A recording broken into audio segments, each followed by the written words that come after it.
Buen día, chicos. Bien, en esta clase vamos a ver en un principio un poquito más de detalles sobre los aislantes.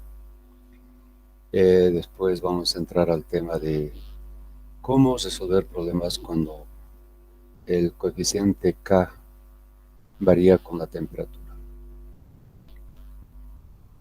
Bien.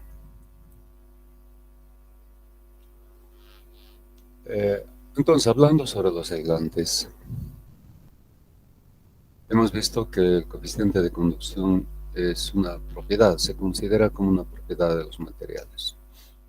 Los materiales en general se clasifican en dos, los metálicos y los no metálicos. El comportamiento de K según los materiales varía con la temperatura de esta forma. Para los metálicos, K es inversamente proporcional con la temperatura. Y para los no metálicos, K es directamente proporcional con la temperatura. Podemos verificar esa situación. Tomamos de la tabla A8 de Loconitojo, página 403, el coeficiente K para un acero al carbono con contenido del 0,5% de carbono. A la temperatura de 20 grados centígrados, el coeficiente K es 46, y a la temperatura de 400, el coeficiente K es 36. O sea, aquí vemos que se cumple esta relación. A mayor temperatura, menor el K. A menor temperatura, como vemos, es mayor el coeficiente K. Y un ejemplo para los no metálicos de la tabla 17, también de Loconitojo, la página 402, tomamos un material que es el amianto. A 100 grados el coeficiente K es 0,165 y a 400 0,192. Entonces vemos que aumenta con la temperatura, el coeficiente K aumenta con la temperatura, cumpliéndose esta relación. Bueno, como en todo, siempre hay excepciones. Puede haber una o dos excepciones que salen de estas reglas, pero la mayor parte cumple con esta relación. Entonces, en la realidad, en la práctica, de esa manera se comportan los materiales en cuanto a su coeficiente de conducción. Bien, hablaremos un poco más sobre los aislantes, porque es importante. Decía, uno de los propósitos que cumple la transferencia de calor es disminuir las pérdidas. ¿Y cómo disminuir las pérdidas? Aumentando la resistencia al calor y, como hemos visto, de acuerdo a la expresión de conducción,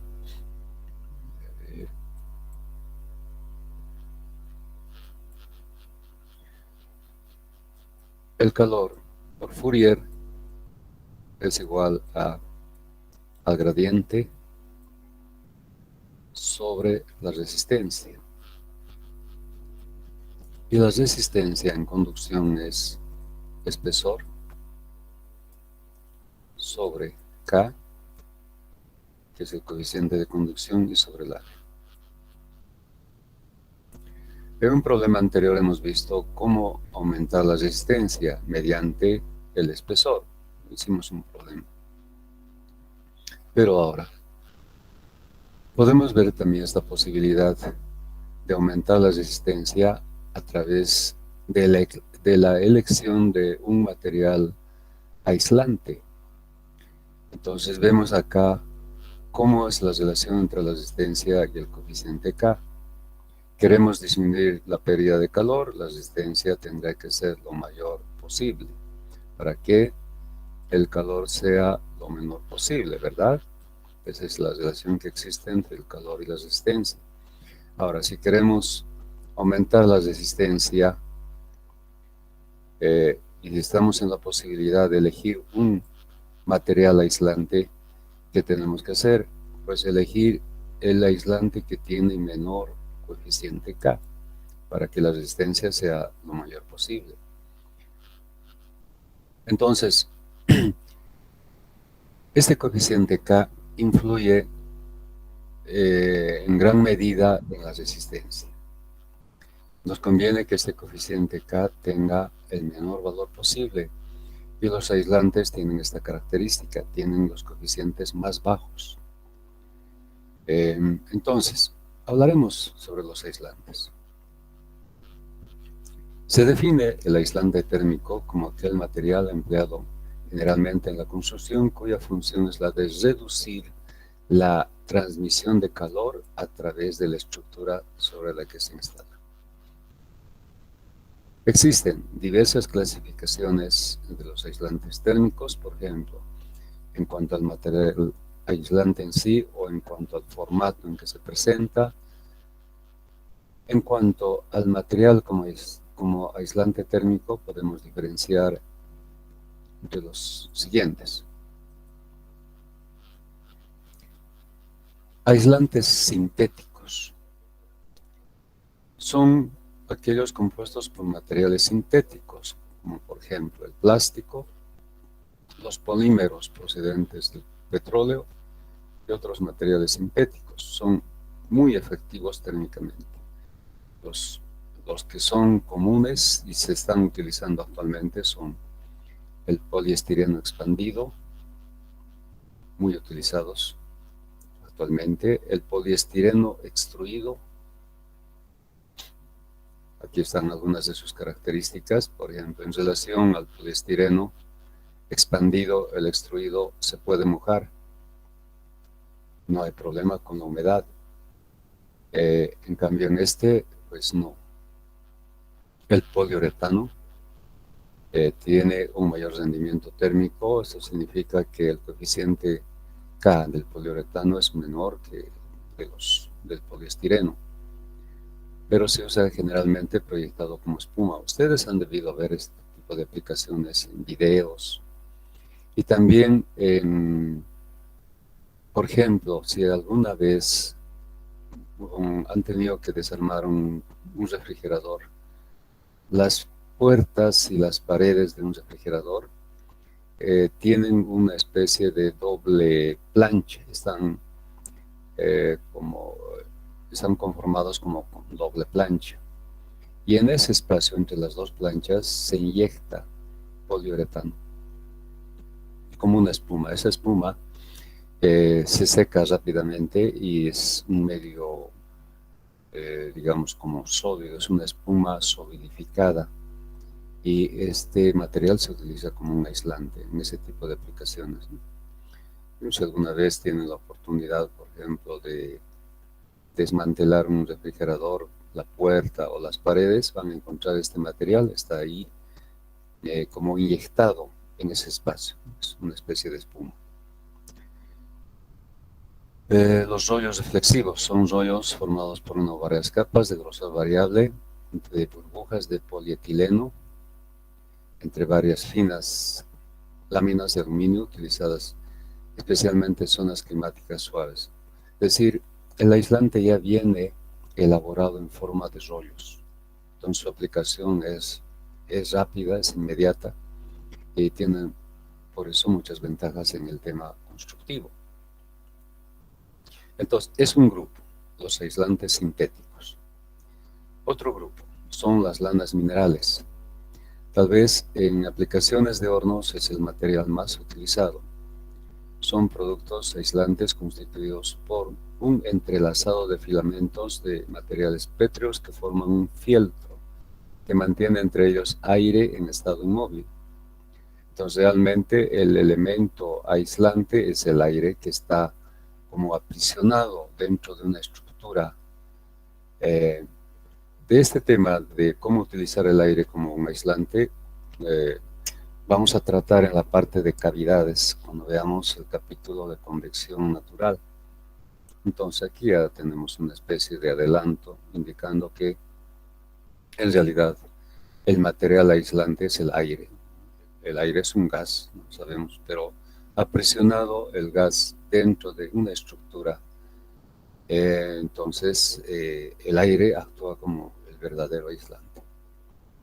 Resultan muy versátiles y eficaces, ya que además de proporcionar un buen nivel de aislamiento térmico, también actúan como aislamiento acústico. Es una otra propiedad muy empleada en este tipo de aislantes. Además de aislante térmico, es aislante acústico.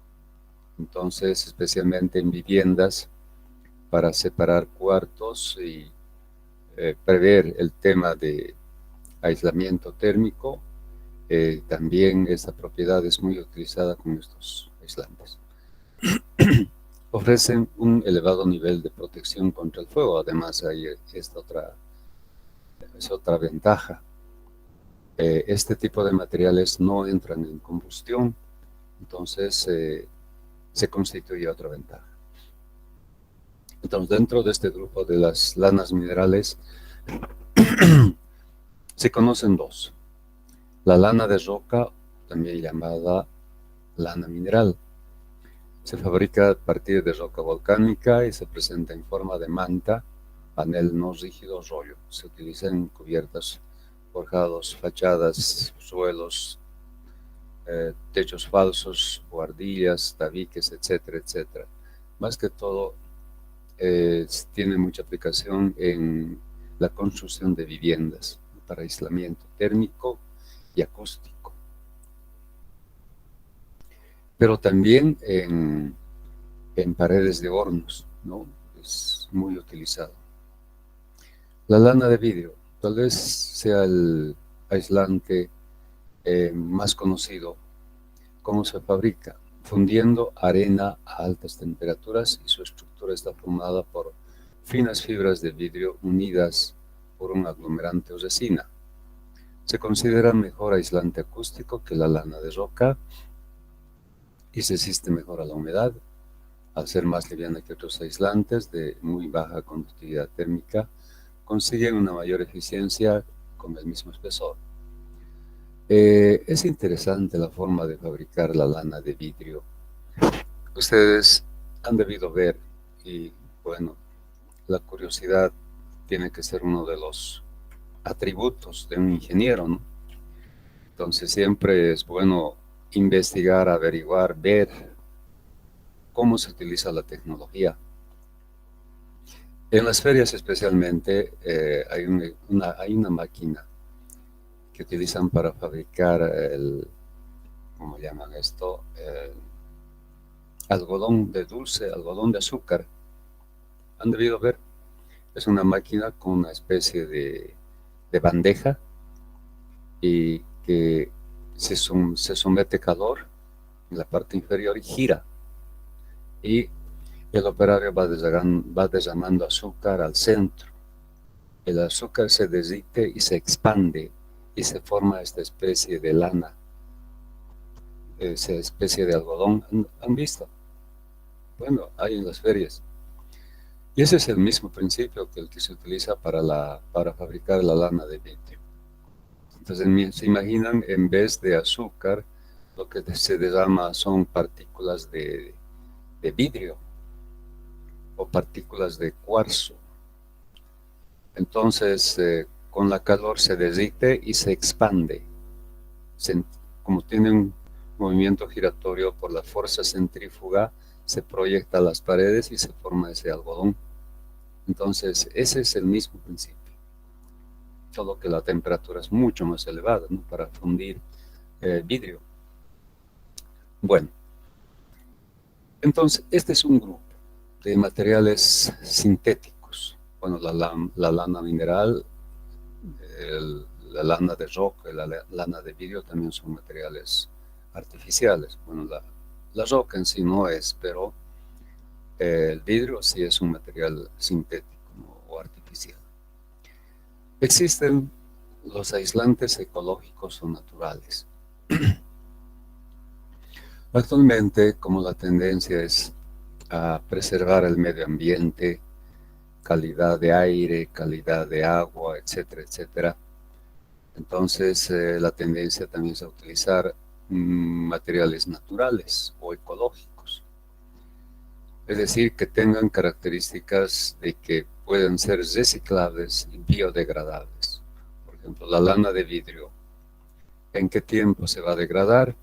Estamos hablando de más de 50 o 100 años, ¿verdad?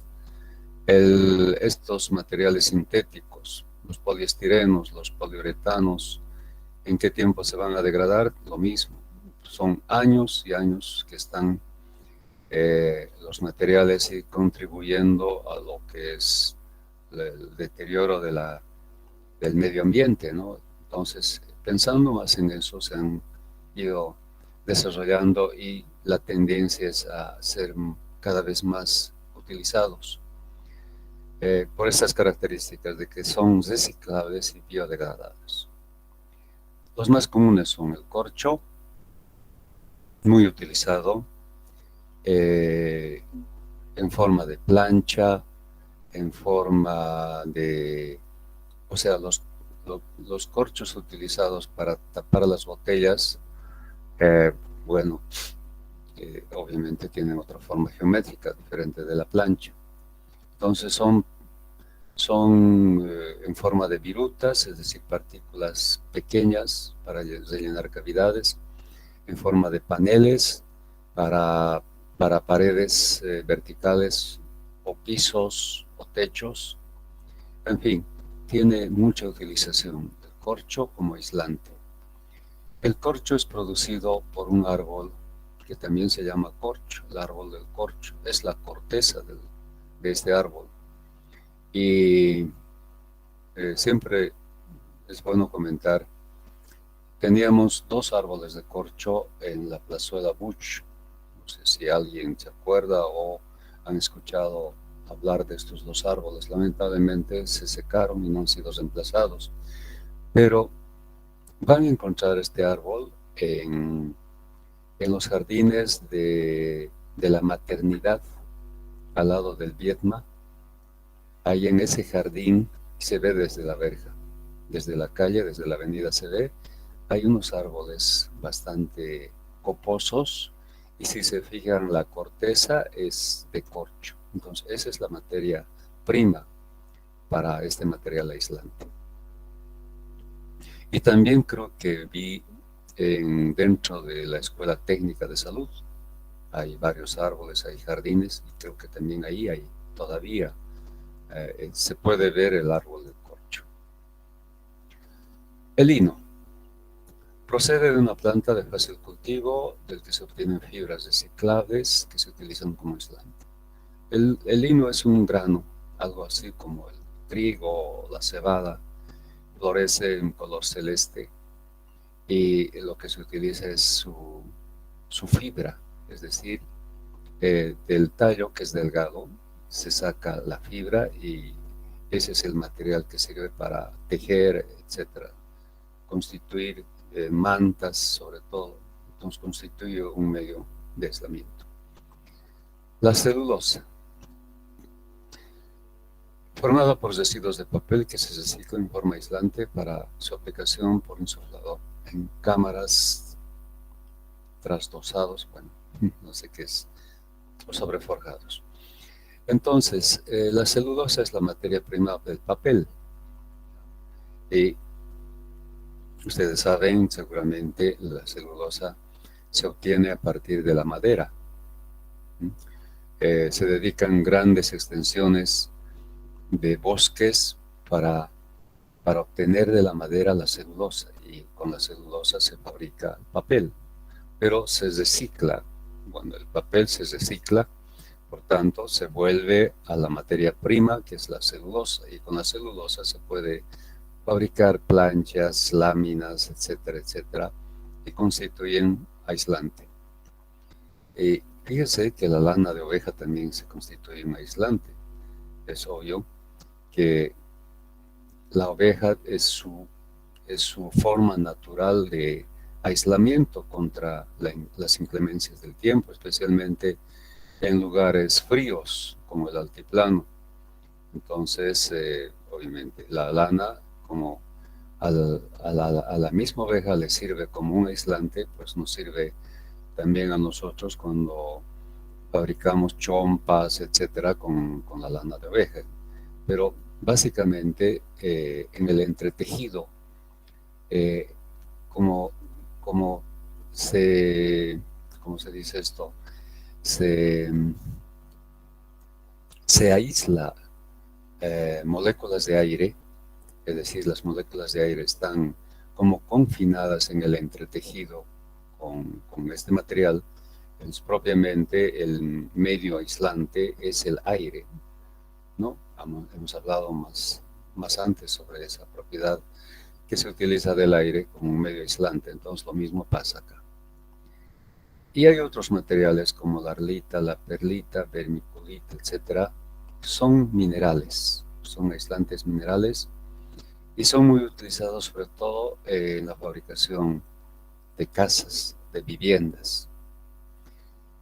Otros materiales también, como la fibra de coco, el algodón, tienen características aislantes. Bien, habíamos hablado también de los rangos de trabajo. Y cada material tiene su propio rango de trabajo. Si ustedes observan, los elastómeros, los poliestirenos, poliuretanos, son materiales sintéticos, habíamos indicado. Y estos son sus rangos de trabajo. Son las temperaturas máximas. Por ejemplo, si un poliestireno eh, trabajase a más de 80 grados centígrados, ¿qué le pasa?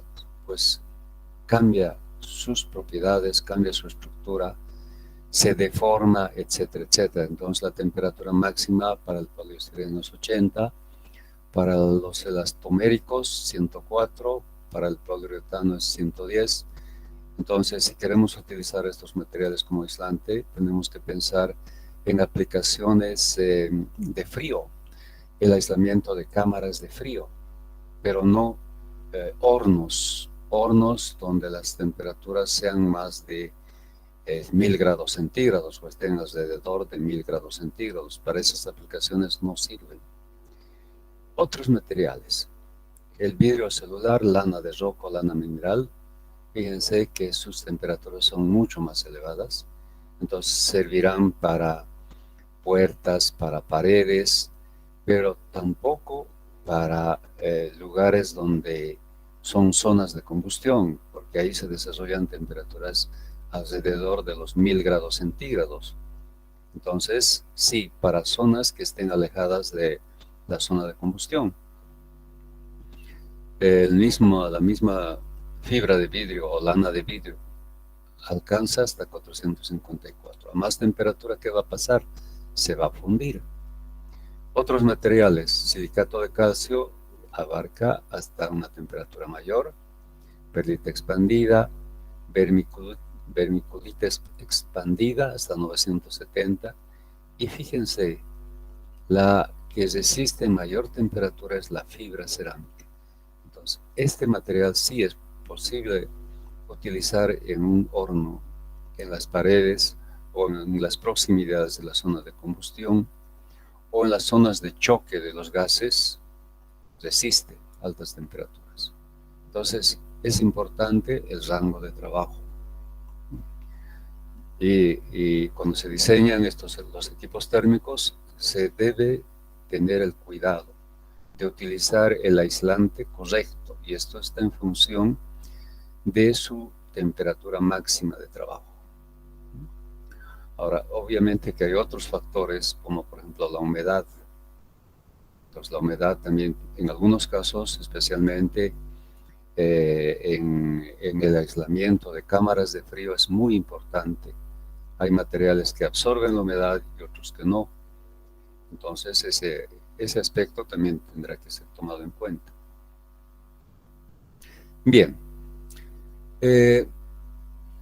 los aislantes, por su forma, también se clasifican de esta manera. Los rígidos son placas y bloques. Ladrillos, hemos hablado, no, vamos a hablar también de los ladrillos aislantes, en la parte de espesor óptimo económico. Entonces, estos son bloques en forma de ladrillos de forma rectangular y preformados. Los flexibles son preformados en hojas, mantas o rollos, tubos, es decir, de alto grado de flexibilidad. En la parte de espesor óptimo vamos a hablar de mantas. colchonetas flexibles, están cubiertas por una o ambas caras con un respaldo rígido. El espumado en sitio, espuma de poliuretano vaciada o inyectada en sitio para cubrir o rellenar áreas o espacios. También ya hemos hablado de esto. Este material aislante se vende como si fuesen dos compuestos diferentes. Entonces la mezcla se inyecta. Es una especie de, a ver, ustedes han debido ver el uso de los equipos para sofocar incendios, ¿no? En unos botellones que están controlados, eh, tenemos dióxido de carbono, anhídrido carbónico en fase líquida, es decir, está licuado. Entonces, cuando se deja salir ese licuado de dióxido de carbono, se forma una espuma. Y esa es la espuma con la que se cubre la parte que se está incendiando para evitar que el oxígeno ingrese a la zona de combustión. Esa es la forma de eliminar incendios, ¿no? Bueno, eso seguro que saben. Entonces, es algo parecido. En un botellón tenemos un compuesto de poliuretano en forma líquida que al salir se convierte en una especie de espuma. Y esa espuma con esa espuma se rellenan los espacios. Entonces, esto se vende acá mismo. Hay lugares donde venden, pero no es su costo, creo que no es muy económico, pero existe. Bien, aquí tenemos figuras donde nos muestran cómo están físicamente estos aislantes. Fíjense, esta es una especie de colchoneta hecha de fibra de piedra. La lana de vidrio viene de esta manera. Hay una especie de lámina sobre la cual está pegada propiamente la fibra de vidrio. ¿No? Esto sirve para su mejor manejo. Aquí tenemos aislantes tipo manta con cubierta rígida, ¿no? Una especie de sándwich en un solo lado o en ambos lados. Y aquí está el ladrillo aislante, ¿no? Es propiamente un ladrillo, pero fabricado con material aislante. Bien, entonces, en la realidad, en la práctica, K varía en función de la temperatura. Los valores de K para los diferentes materiales han sido obtenidos experimentalmente. Y estos datos se dan en las tablas de los libros de transferencia de calor. Pero para poder ser utilizadas estas gráficas, que son de los resultados experimentales, se ha tenido que hacer una linealización de la curva experimental.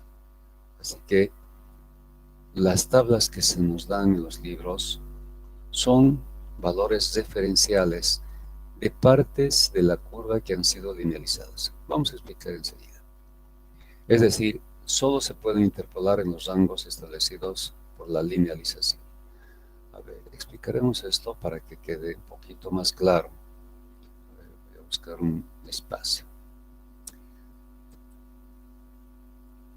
En forma experimental se obtiene una curva de K que varía con la temperatura. Los resultados se grafican.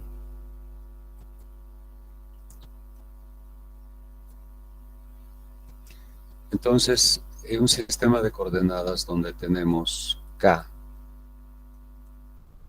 versus temperatura, se obtiene una curva. Digamos que sea así.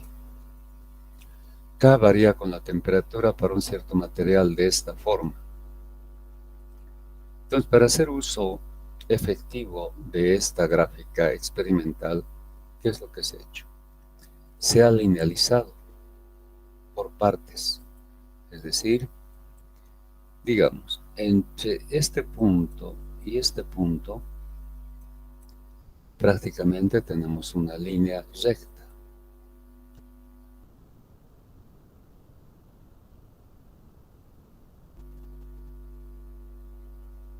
Estamos linealizando entre este punto y este punto de la misma forma, o tal vez siendo un poquito más.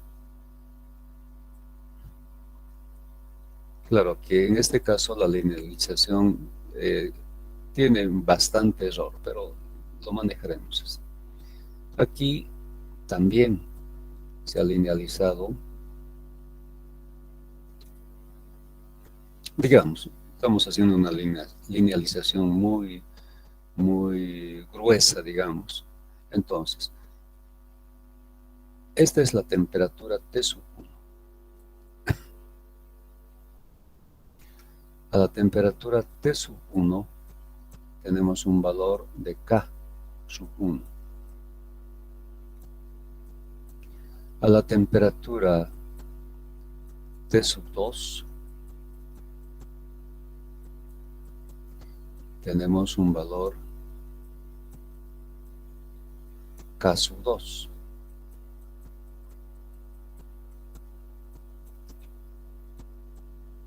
A la temperatura T sub 3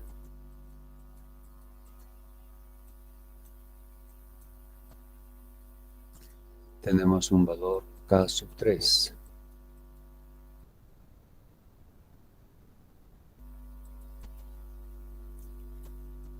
Bien, y por último, digamos hasta acá. A la temperatura T sub 4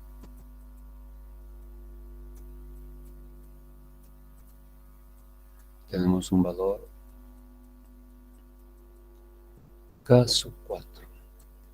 Entonces, los libros recogen esta información y nos dan una tabla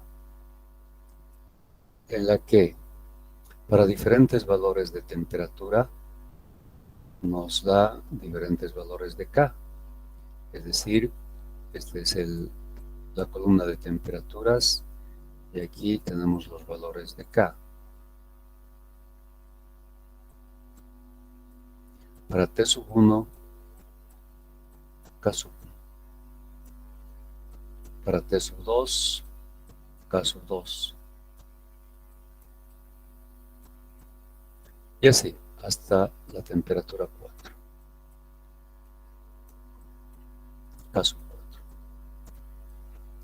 Entonces, esto es lo que nos dan los libros. Tablas de propiedades para diferentes materiales. Digamos que este sea un material X.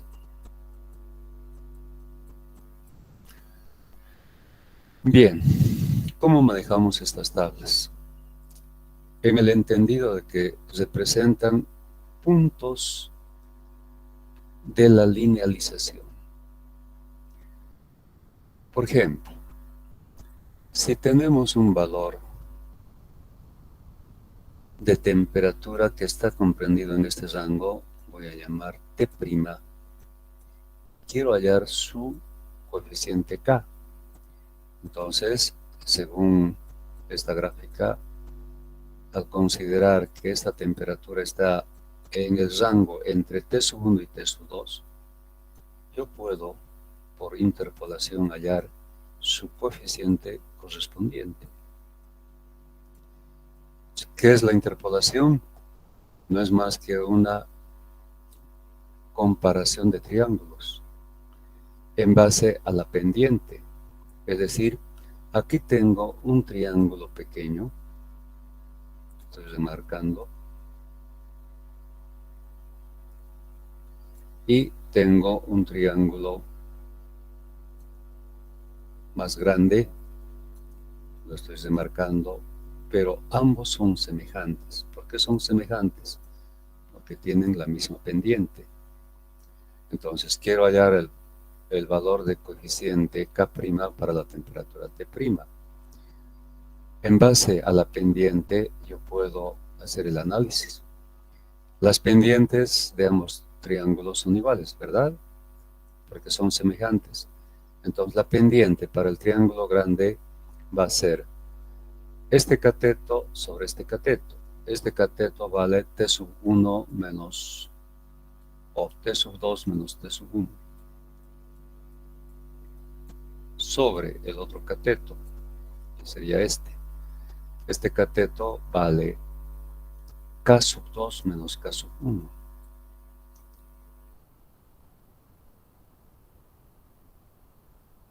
Bien, tengo la pendiente para el triángulo grande, que va a ser igual a la pendiente para el triángulo pequeño.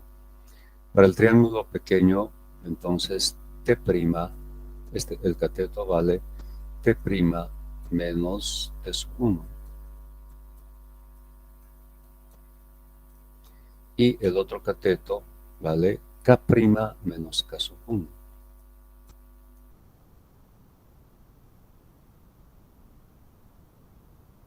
Y de esta manera hallamos K'. A este procedimiento llamamos interpolación. Por tanto, podemos interpolar en la zona linealizada. Si tenemos una temperatura que está en este rango, digamos T segunda, podemos hallar su coeficiente K segunda por interpolación. Tenemos una temperatura acá, T tercera. Lo mismo, podemos hallar por interpolación su coeficiente respectivo. Entonces, de esa manera nos sirven las tablas, porque la temperatura T' va a estar en el rango entre T' o T sub 1 y T sub 2, por tanto, por interpolación vamos a hallar su coeficiente K'. La otra temperatura T segunda va a estar entre T sub 2, T sub 3, etcétera, etcétera, y nos va a permitir hallar sus coeficientes respectivos por interpolación. Entonces, las tablas representan estos puntos y permiten la interpolación para temperaturas, pero que estén en los rangos respectivos. ¿Qué pasa si tenemos una temperatura que se ubica acá? Digamos una temperatura T4 y queremos hallar su coeficiente K. La curva acaba en este punto y de ahí para adelante no sabemos cómo se comporta la curva. Seguirá creciendo,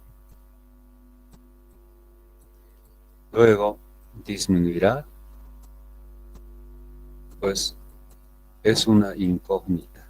No sabemos el comportamiento después de este último punto, porque si supiésemos cómo se llama la operación para hallar un coeficiente para esta temperatura, extrapolación. Si supiésemos la tendencia de la curva, digamos como esta, podemos extrapolar, pero si no conocemos, pues no nos podemos aventurar a extrapolar. Bien, entonces, estos conceptos que seguro ustedes lo saben, han interpolado desde el colegio, pero tal vez para algunos no era muy claro y ahora con estas explicaciones espero que sea claro por qué recurrimos a la interpolación. Entonces vamos a resolver los problemas de K que varía con la temperatura. Pero, ¿hay alguna pregunta, alguna duda respecto de esta parte? ¿Está claro? Ingeniero, sí. Bueno, tuviera una pregunta. Sí, adelante. Sí, bueno, simplemente quizás una aclaración en cuanto a esto que acabo de mencionar del comportamiento del coeficiente de nuestro material en función a la temperatura. En este caso, el que acaba de mostrar una gráfica es, bueno, una suposición, pero lo que doy a entender, no sé si me corrige, es de que mi aislante se va a comportar mejor o peor, de acuerdo a la temperatura estamos hablando, pero necesariamente será como lo que acabo de describir, que a mayor temperatura se va a comportar como mejor aislante, o o se va a comportar mejor como mejor aislante a bajas temperaturas. ¿Cuál de las dos definiciones sería la correcta? ¿O es exclusivamente, bueno, dependiente del material? Ya. Como explicaba, para los materiales metálicos, K varía inversamente proporcional con la temperatura. Y para los materiales no metálicos, K varía directamente proporcional con la temperatura. Yo, para explicar el concepto de interpolación, he utilizado una curva cualquiera, ¿no? Hay materiales que incluso no obedecen esta. Hay excepciones, decía, pero la mayor parte de los metales obedecen a esta relación, y también la mayor parte de los no metales obedecen esta relación. Entonces, esta es una curva cualquiera para poder explicar el concepto de interpolación, nada más. Bien, continuamos. Ya, perdone, que le interrumpa. Bueno, Sí, esta duda, bueno, surgía debido a que en muchos casos en tema de aislantes es un poco contraintuitivo, diría yo, a mi parecer. Es que en muchos casos en tema de aplicación, bueno, al menos yo consideraba de que si exponíamos a mayor temperatura, nuestro aislante implicaba mayor degradación y, bueno, diferentes aspectos, ¿no? Según a lo que vaya. podamos imaginar, ¿no? Entonces, ese detalle quería, si me podría explicar. Claro, tú sabes que todos los materiales tienen su punto de fusión, ¿verdad? Los sólidos tienen su punto de fusión. A partir de ese punto, la fase sólida se convierte en fase líquida. Entonces, una de las razones principales es esa. En los datos de temperatura que mostramos a estas, ¿qué tenemos que entender? Por ejemplo, a ver, vayamos al poliestireno. Si trabajamos sobre esta temperatura, lo más probable es que el poliestireno se funda o cambie su estructura física. Eh, entonces, la experiencia seguramente ha determinado estas temperaturas como las temperaturas máximas a las que hay que trabajar. Superadas estas temperaturas, hay cambios físicos, o tal vez se funden, etcétera, etcétera. Entonces, es producto de la investigación, de la experimentación. Y por eso decía, de estos materiales, el que es más resistente y el que podría utilizarse en una zona próxima, una zona de combustión, sería la fibra cerámica. Pero estas otras, incluso, fíjense, la fibra de vidrio, la temperatura máxima es 454. Si supera esta temperatura, con seguridad que la fibra de vidrio que tiene, que está en fase sólida, es un sólido, pues se vuelve líquido, ¿no? Se funde. Entonces, yo creo que esa es la limitante natural, el cambio de fase o el cambio de estructura, porque también los materiales tienen estructuras definidas, y en función de esas estructuras están sus propiedades, ¿no? Entonces, el cambio con la temperatura de esas estructuras también podría significar que ya no tiene propiedades aislantes, no ha entrado a otro tipo de estructura, y con ese otro tipo de estructura sus propiedades no son, desde el punto de vista de aislamiento, adecuadas. Entonces, estos datos son producto de mucha investigación. Ya, perdón, y en ese punto justamente quería consultarle en el tema de la fibra o la lana de roca que menciona, teníamos un punto, en este caso de 454, ¿no? Sería recomendable entonces Sí. trabajar próximo, no digo al límite, ¿no? Justamente lo recomendado, pero lo más, ¿no? Próximo quizás para obtener mejor, o sea, Resultado. aprovechar mejor, digamos, este material. No sé si eso es Exacto, correcto sí. definir. Sí, está bien, porque aquí dice temperaturas máximas de trabajo. Entonces, preferible no trabajar con estas, sino menores a estas. Entonces, eso es un valor de referencia únicamente. Por ejemplo, la fibra cerámica está hasta 1260. ¿Y qué pasa si hay algo que sucede y la temperatura supera este límite?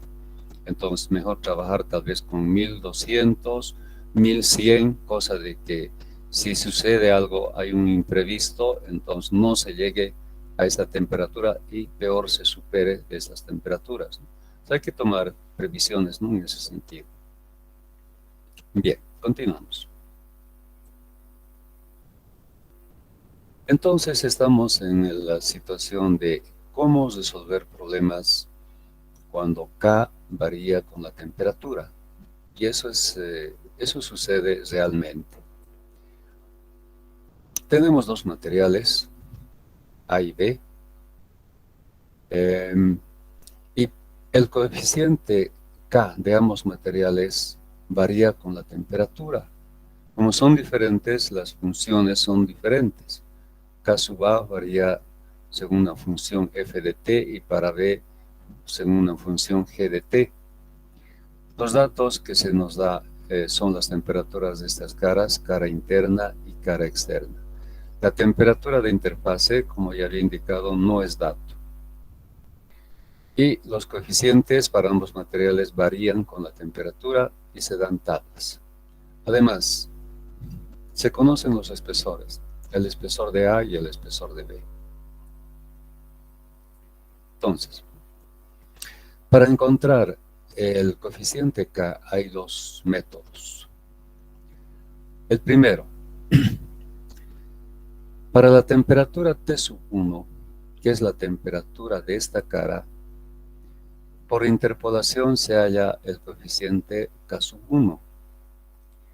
Y para la temperatura de interfase T a B, se halla el coeficiente K sub AB. Directamente, con estas temperaturas se hallan los coeficientes. Pero necesitamos de un coeficiente para el material A. Ese coeficiente se halla como un valor medio entre los dos encontrados. K sub 1 más K sub AB sobre 2. Esta es una forma.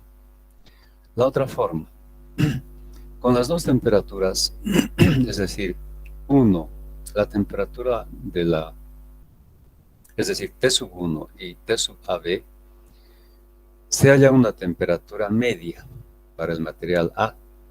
Y directamente con esta temperatura media, por interpolación, se halla el coeficiente para el material A. Los resultados no deben ser muy diferentes, pero por lo que es más simple, se utiliza más el método 2 que el método 1. Entonces, aquí decimos, de los dos métodos, el segundo es el más utilizado. Cualquiera sea el método, fíjense, pero no podemos obviar la temperatura de interfaz. Es necesaria la temperatura de interfaz, ya sea el método 1 o el método 2. Por tanto, como esta temperatura no es dato, hay que asumir para continuar los cálculos y finalmente, y esto es paso obligatorio, verificar lo asumido. Se trata del método iterativo o método por aproximaciones, que es un método muy empleado en las soluciones de problemas de transferencia de calor y otras áreas. Yo ya les había ido comentando sobre este método, que es muy común. Van a ver en casi todos los capítulos de transferencia de calor se utiliza. Y tengo entendido de que también en otras materias como mecánica de fluidos también han entrado dentro de este procedimiento de cálculo, método iterativo. Entonces, es la única forma de resolver algunos problemas y tal vez eso es lo que hace un poco complicado la materia en la parte de problemas. Pero, como les digo, repito, otro procedimiento no existe, solamente el cálculo iterativo. Entonces, mediante esta aplicación vamos a ver cómo se utiliza este método iterativo. Una vez que se obtiene el valor de K, se halla la resistencia. Hallando la resistencia, se halla el calor, considerando las dos paredes en serie. Diferencia de temperaturas T sub 1 menos T sub 3 sobre la suma de las resistencias de A y de B. Aquí está la expresión. Pero ahora se trata de verificar si lo asumido es correcto. Y también hemos visto la forma de encontrar la temperatura de interfaz. Entonces, también he sido reiterativo indicando que es mejor recurrir a la analogía eléctrica para facilitar la solución del problema. En este caso, entre las temperaturas T sub 1 y T sub 3, tenemos las resistencias del material A y del material B que están dispuestos en serie. La temperatura de interfase está en este punto.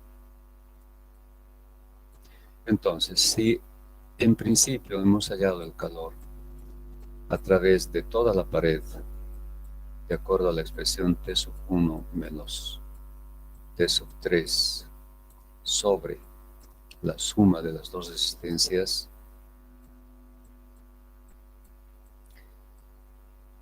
asumiendo la temperatura y hallando los coeficientes K, tenemos las dos resistencias. Por tanto, hallamos el calor. Pero ahora se trata de verificar, y este es el paso obligatorio, la verificación de la temperatura asumida AB.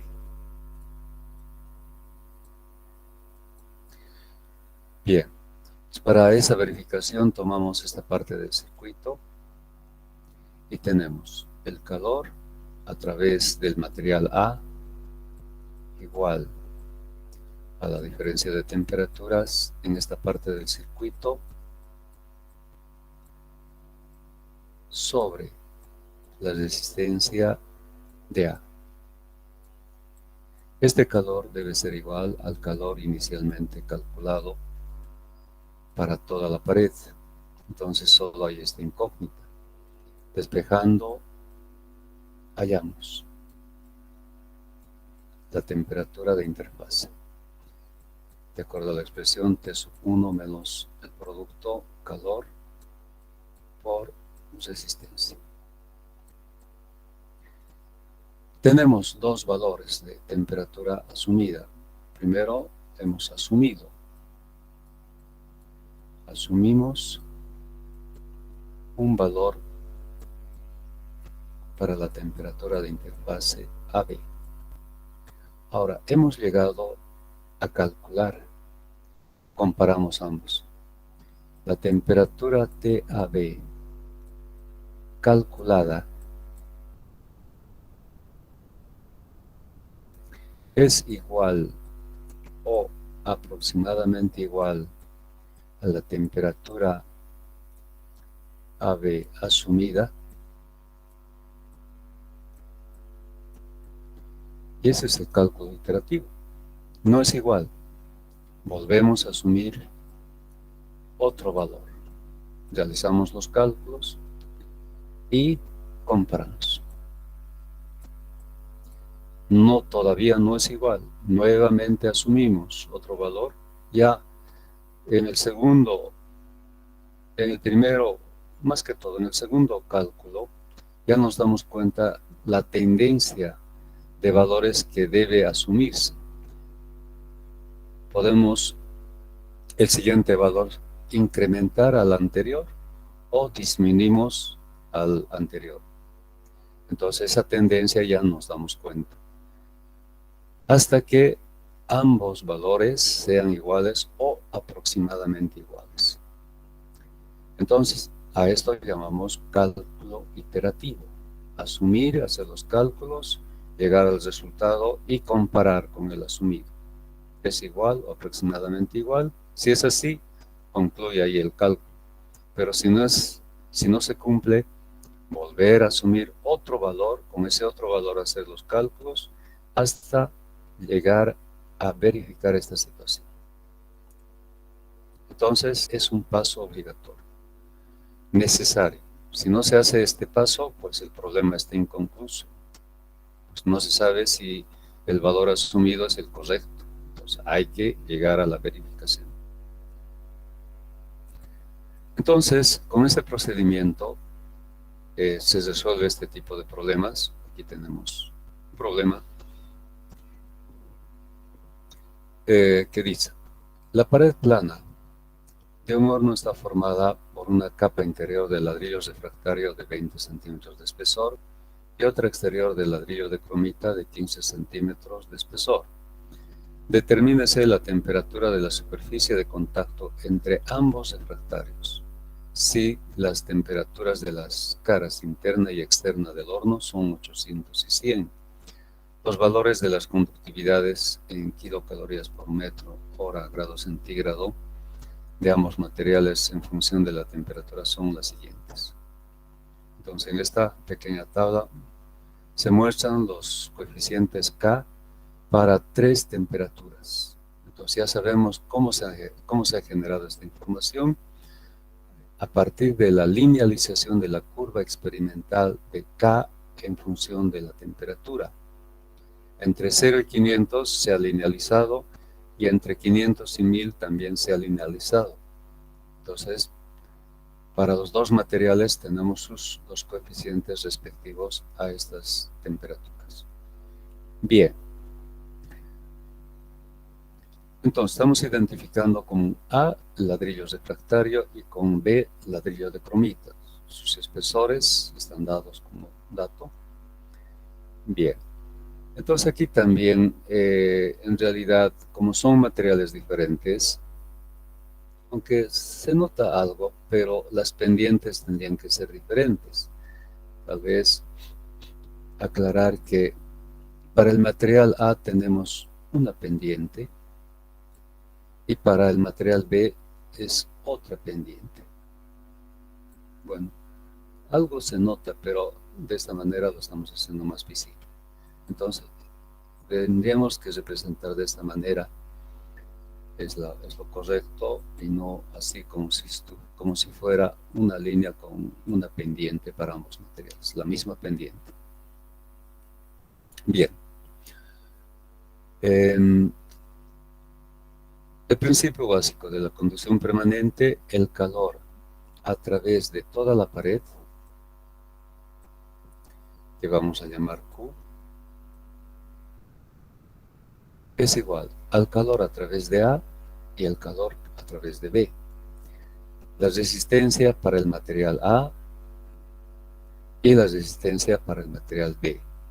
No podemos encontrar porque el coeficiente K, no podemos encontrar sus valores porque el coeficiente K varía con la temperatura de esta manera. Entonces, lo dejamos planteado. Ahora, necesitamos de la temperatura de interfase, por tanto, asumimos un valor. Bueno, no hay un criterio único para tomar un valor inicial. Aquí se está considerando como un valor medio, pero bien podría ser 400, podría ser 300, podría ser 200, es decir, comprendido en el rango entre 800 y 100. Esa sería la única condición, que esté entre 800 y 100. Pero si asumimos un valor como 900, pues no tiene lógica. O si asumimos un valor como 80 o como 50, tampoco tiene lógica. La temperatura de interfase debe estar entre 100 y 800. Esa sería la única condición. Después puede ser cualquier valor. Entonces, como por algo hay que empezar aquí, se está tomando un valor medio de 450. Repito, puede ser cualquier valor, pero comprendido entre 100 y 800. Bien, se empieza con 450. Vamos a tomar el segundo método, es decir, a partir de la temperatura media. Hallamos la temperatura media, temperatura de esta cara, 800, temperatura asumida para la interfase, 450, y encontramos la temperatura media para el material A, 625. 625, ¿dónde se sitúa? Para el material A, recordemos que este es el material A, y este es el material B. Entonces 625 se encuentra en el rango entre 500 y 1000, acá, 625. Por tanto, interpolamos en este rango entre 500 y 1000 y la interpolación nos da un valor de 0,865. Como ya tenemos el valor de K, entonces reemplazamos en la expresión, tenemos como dato el espesor, ahora el área. El mismo criterio que hemos empleado en un problema anterior, no tenemos como dato el área. También asumimos o trabajamos sobre un área de 1 metro cuadrado. Esta área no hay necesidad de verificar directamente. El área de A, que va a ser igual al área de B, tomamos como 1 metro cuadrado.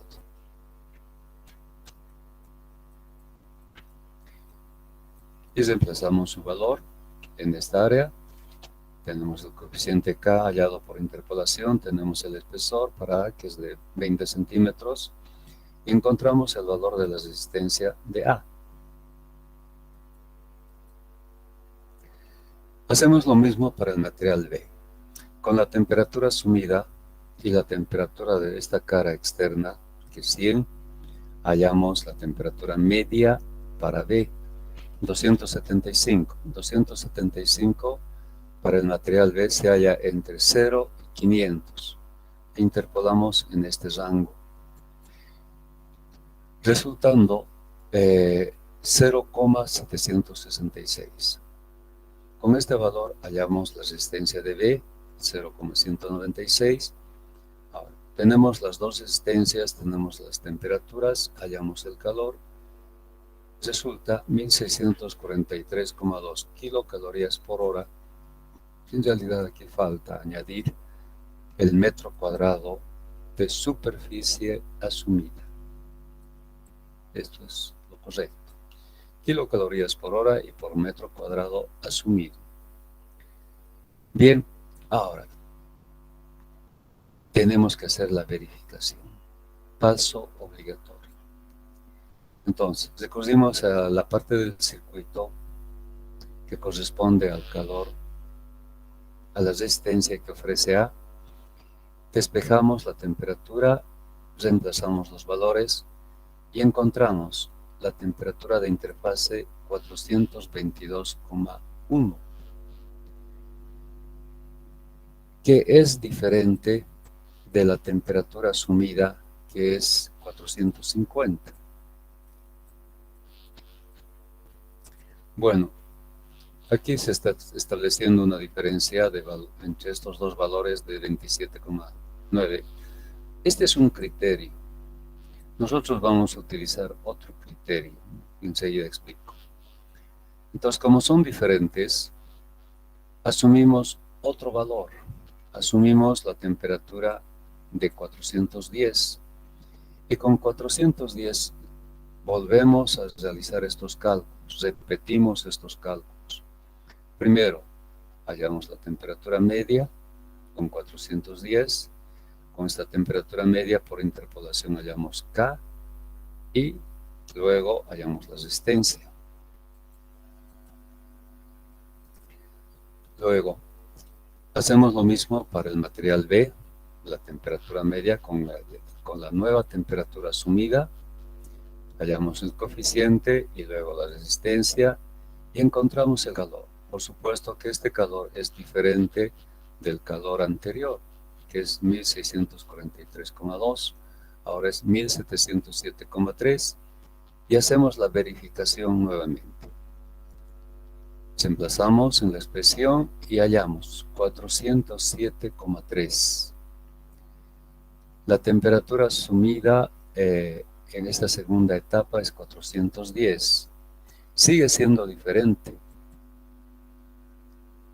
Vemos que este valor no es igual a 410. pero es próximo, ¿verdad? Es mucho más próximo que en el caso anterior. Entonces, como es próximo, calculamos si está dentro del rango de error admisible. Repito, aquí hay una verificación que se la hace en función del valor o de la diferencia de valores. Toma en cuenta un rango de 5 grados. Es un criterio, pero nosotros en los problemas vamos a tomar otro criterio, y es el de verificar si el error está dentro del rango admisible. El error admisible es una diferencia de más menos 5%. Si la diferencia en porcentaje entre ambos valores, el asumido y el calculado, está dentro de este rango, lo damos por correcto. Pero si no está dentro de este rango, tenemos que seguir asumiendo otro valor, de tal manera que en los cálculos de error nos dé que ese error está dentro de este rango del más menos 5%. Haremos el cálculo. Mije, disculpe. Sí, adelante. Eh, el error admisible es según la temperatura asumida, ¿verdad? Sí, Ay, ay, vamos a ay. hacer el cálculo y se van a dar cuenta ahí. Entonces, a ver, primero haremos el cálculo para el primer cálculo iterativo. En el primer cálculo iterativo era 450 y el valor es 422. Entonces, ¿cómo hacemos el cálculo? Consideramos que 450, que es el valor asumido inicialmente, corresponde al 100%.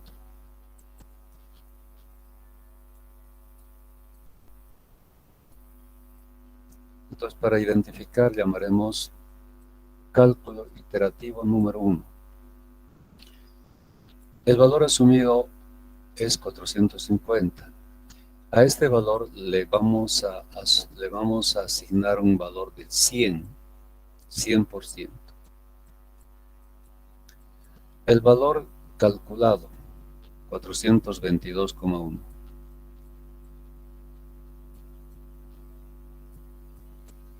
Será X. Hallamos el valor de X. ¿Me ayudan con el cálculo, por favor?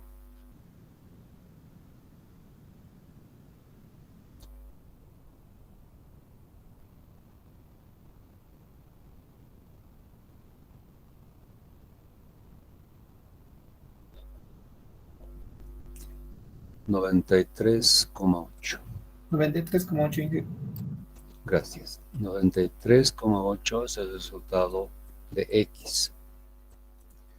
Entonces, este valor calculado, ese es el asumido y este es el calculado. El calculado es el 93,8% del 100%. Por tanto, el error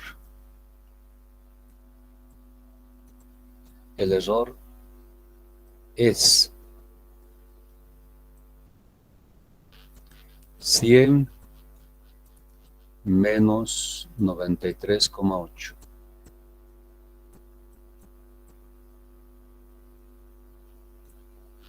A ver, esto está por debajo del 100, entonces, al revés. 93,8 menos 100. 93,8 menos 100.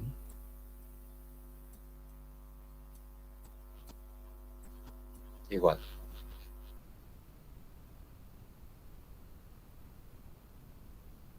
Error.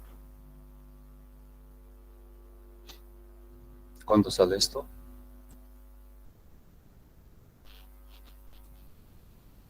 Va a salir menos 6,2%. Entonces vemos que no está dentro del rango de error admisible. El mínimo es menos 5% y esto supera, es menos del menos 5%. Entonces eso significa que hay que asumir otro valor y con el otro valor asumido, que es, a ver, tendría que recorrer un poco y ahí vamos a perder la información. A ver, ¿cuánto era el valor? 420, bueno, ni modo. Seguramente tienen anotado esto, ¿no? Menos 6,2%, está fuera del rango admisible. Entonces, ahora vamos a ir al otro cálculo. Ahora, lo que se ha asumido es 410. Entonces, estamos en el cálculo iterativo número 2. Lo que se ha asumido es 410. A 410 le asignamos un valor del 100%. Y el valor calculado es 407,3.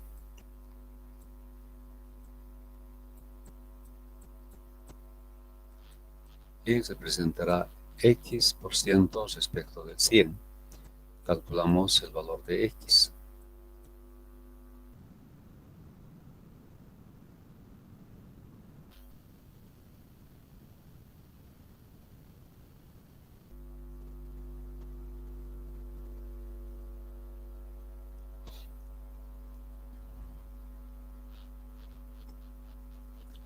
¿Cuánto sale X? ¿Cuánto? 99,34.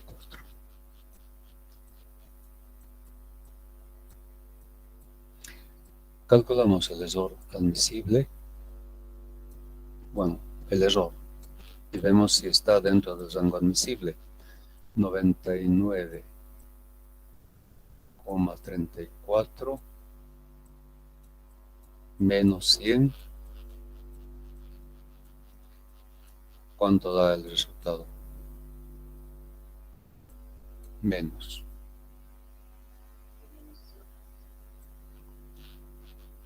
0,66. Como vemos, no ha llegado ni al 1%, menos 1%. Por tanto, está dentro del rango admisible, del más o menos 5%. Por tanto, este resultado hallado lo consideramos correcto, está dentro del rango de error admisible. Por tanto, si queremos responder a la pregunta, la respuesta será: la temperatura de interfase calculada y considerada correcta es 410.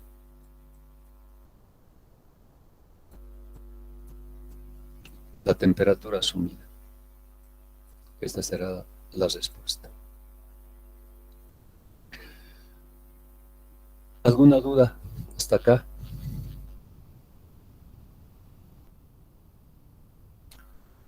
Bien, entonces, de esa forma es como se realizan los cálculos cuando K varía con la temperatura. Por supuesto que pueden surgir problemas más complejos. Aquí solamente tenemos dos materiales. ¿Se imaginan, por ejemplo, si tenemos 3 materiales diferentes, como digamos esto? Un material en serie con otro material y otro material. 3 materiales diferentes, A, B y C. Los datos, además de los espesores, las temperaturas. La temperatura T sub I y la temperatura T sub 0. Las incógnitas ahora son dos: la temperatura de interfase entre A y B entre A y B y la temperatura de interfase entre B y C.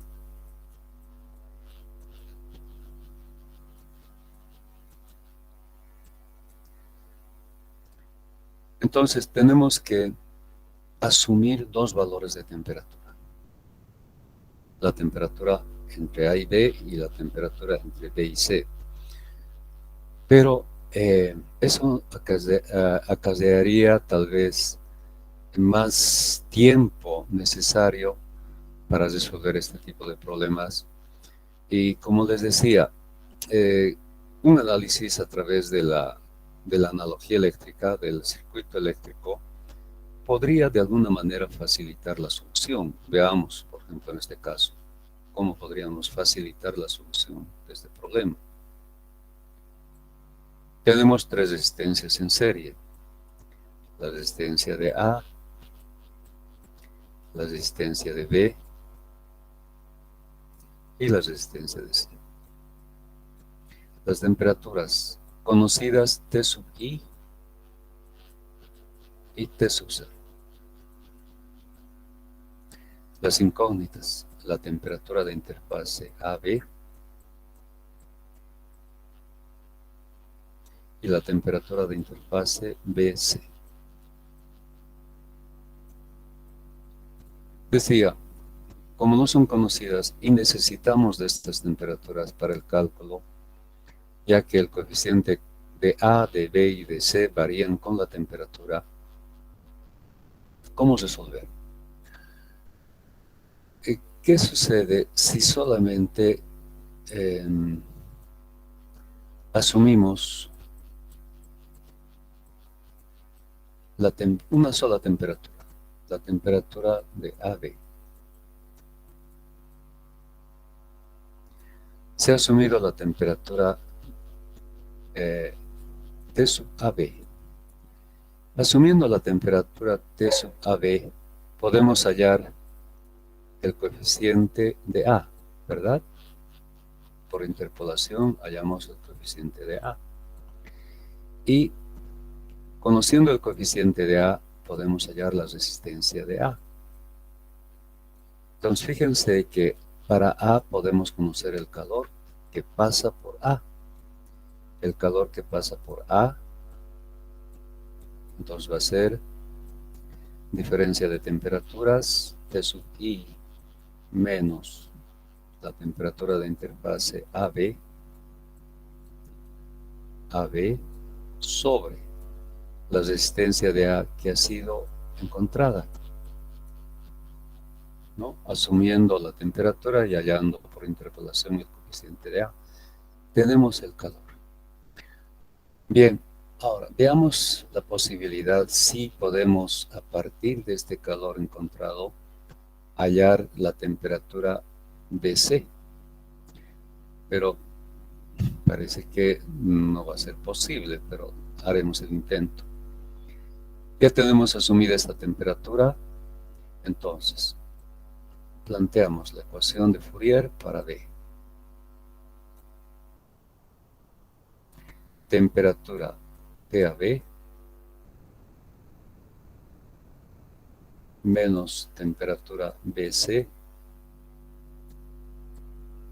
sobre resistencia de B. Pero la resistencia de B, como sabemos, es espesor de B sobre el coeficiente de B y el área de B.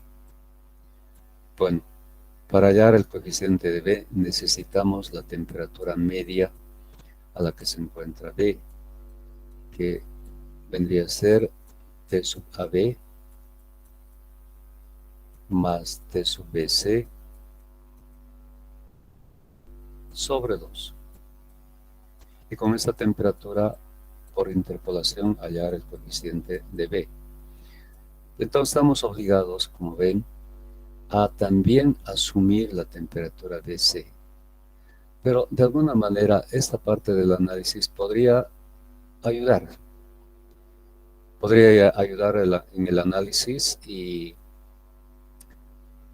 la otra expresión que nos ayuda en el análisis sería la expresión general, es decir, T sub I menos T sub 0, que son temperaturas conocidas, sobre la resistencia de A más la resistencia de B. Si este calor Q sub A ya ha sido encontrado, porque hemos asumido la temperatura T sub AB, entonces este calor sería el calor también a través de B. Y fíjense, falta la resistencia de C. Hay un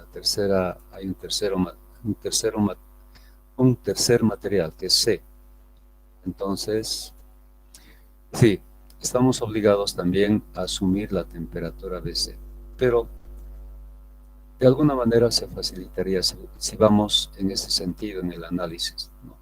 Las verificaciones ya serían más localizadas y no sería asumir las dos en uno solo y hacer los cálculos y hacer las verificaciones. Sería un poquito más complicado, sino ir por partes, de tal manera que esta temperatura dependa también de esta temperatura asumida, ¿no? Y aquí vemos esa posibilidad. Bueno, hay que ver la mejor estrategia para que especialmente el tiempo dedicado a la solución sea el menor posible. Entonces, aquí tienen un ejercicio, un ejemplo que ver, para ver cómo facilitar la solución de este problema, enfocando, como les decía, tal vez por partes y asumiendo la temperatura que dependa de la temperatura ya asumida y no asumir los dos de forma independiente. Ese análisis podría facilitar de alguna manera la solución de este tipo de problemas. Entonces, pueden haber variantes como esta, y si añadimos una cuarta capa, el problema se hace mucho más complicado. Les comento que, bueno, en una época cuando habían clases regulares, este tema de calcular paredes en serie con K que varía para cada material, se tomó como un proyecto. Bueno, en esa época, cuando habían clases regulares, había la opción de elaborar proyectos.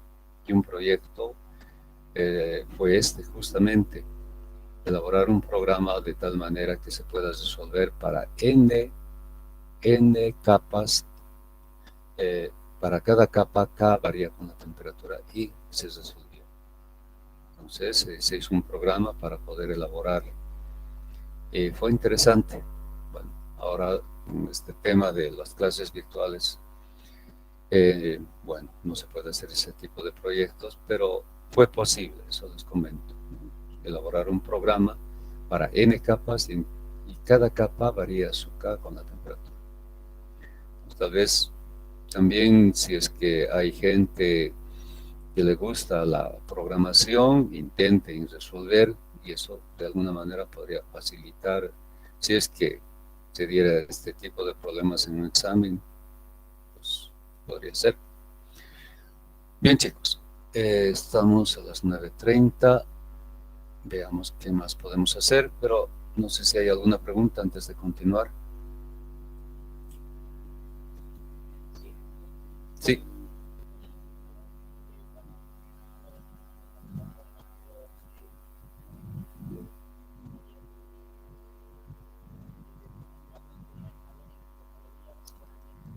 Sí.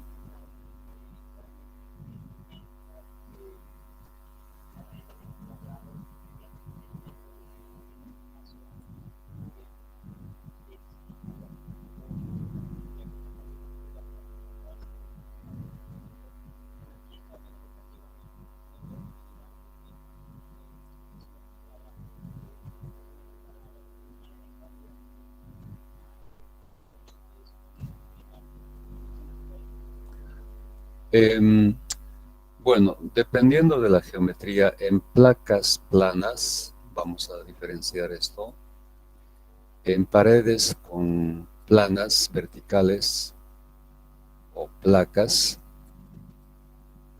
el problema puede pedir hallar el calor en kilocalorías por hora. En este caso, el área tiene que ser un dato,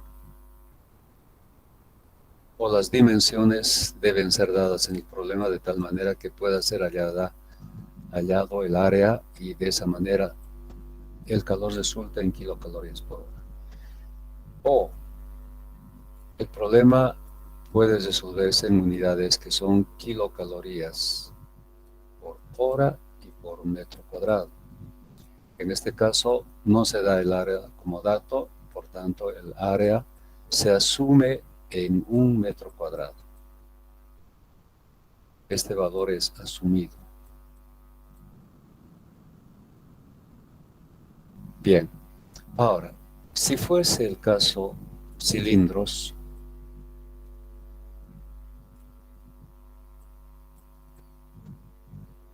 si fuera cilindros, entonces el calor también se puede obtener en kilocalorías por hora. Kilocalorías por hora. En el caso de cilindros, el área es área logarítmica, ¿verdad? Y esa área logarítmica se expresa en metros cuadrados. Por tanto, tienen que estar dadas las dimensiones del cilindro. Si las dimensiones se conocen, diámetro externo, longitud, etcétera, etcétera, las dimensiones dadas como dato, es posible obtener las unidades como kilocalorías por hora. Ahora, el calor también puede estar en unidades kilocalorías por hora y por metro de longitud. Por metro de longitud. Ahora, esa longitud no depende del diámetro interno ni el diámetro externo, es independiente, ¿verdad? La longitud L no depende de los diámetros. Entonces, por eso es que estas unidades se expresan en kilocalorías y por hora y por metro de altura. Entonces se asume 1 metro de altura si es que el dato de altura no es dato. Se asume. Así como se asume el metro cuadrado en superficies plana, cuando no nos dan el área, se asume 1 metro cuadrado. En conductos cilíndricos o tuberías también se asume 1 metro. Ese metro de altura no depende de los diámetros. Entonces, de esa forma se puede trabajar en el tema de calor. Kilocalorías por hora y por metro. Estamos hablando de conducción. Vamos a ver más luego, cuando veamos el tema de convección, que el calor se puede expresar en kilocalorías por hora, metro cuadrado de superficie interna, kilocalorías por hora por metro cuadrado de superficie externa, pero en convección. En conducción, cuando se trata de cilindros, kilocalorías por hora, sí hay dimensiones que son dato, o en kilocalorías por hora y por metro de altura o longitud de tubo si es que no tenemos las dimensiones. De esa forma.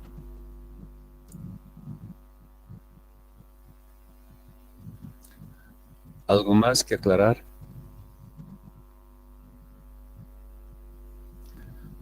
Ingeniero, buenos días. Ingeniero, ¿me escucha? Un poquito más fuerte, por favor. Ahora sí. Ahora sí. Buenos días, ingeniero. Una consultita, ingeniero. Existen algunos casos donde en lugar de un aislante existen cavidades de aire. ¿Por qué es importante y en qué situaciones se utiliza este aspecto? Ahora sí, ha disminuido el tono de tu voz, no te oigo. No sé qué está pasando. A ver. Debe ser. Debe ser el internet, ingeniero. Sí, No, no empiezas sé a si ahora hablar, me pero escucha. va perdiéndose la voz. Debe ser por el internet, ingeniero. A ver, trataré de hablarlo más lento, quizás. Le preguntaba, ingeniero, que en lugar del aislante Sí, existen cavidades de aire. ajá. Entonces, ¿en qué situaciones en el aspecto de la vida real esto es importante? Y más o menos quisiera que nos dé un ejemplo en base a su experiencia de este tipo de opciones que se utilizan. Ya. Bueno, el tema de cavidades de aire lo vamos a ver, decía, en la parte de convección natural. Cómo utilizar el aire como un aislamiento. Eh, Hay aplicaciones dentro del campo de la ingeniería que utilizan el aire como aislamiento. Son cavidades muy estrechas en las que se aprisiona el aire, está prácticamente inmóvil y actúa como si fuera un aislante más. Pero en esta parte de la materia hablamos solamente de conducción y como ya hemos explicado, la conducción se da en materiales sólidos. Entonces, no vamos a hablar todavía de cavidades, pero sí cuando lleguemos a la parte de convección natural. Entonces, por el momento no vamos a referirnos a cavidades de aire.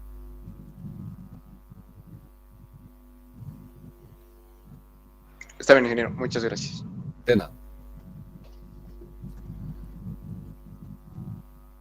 Bien, chicos, el siguiente tema que vamos a ver, y tal vez podríamos dejarlo, ya estamos casi sobre la hora, es el tema de calcular el cálculo del espesor óptimo económico.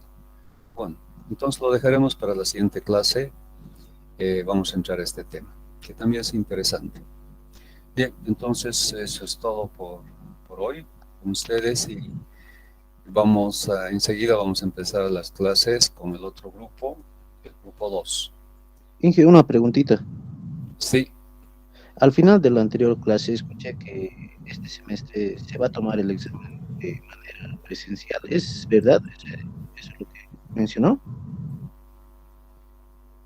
no sé qué está pasando con el volumen de voz, no estoy oyendo muy bien. Ah, ya. Oh, ¿Ahora me escucha? ahora sí. Ya.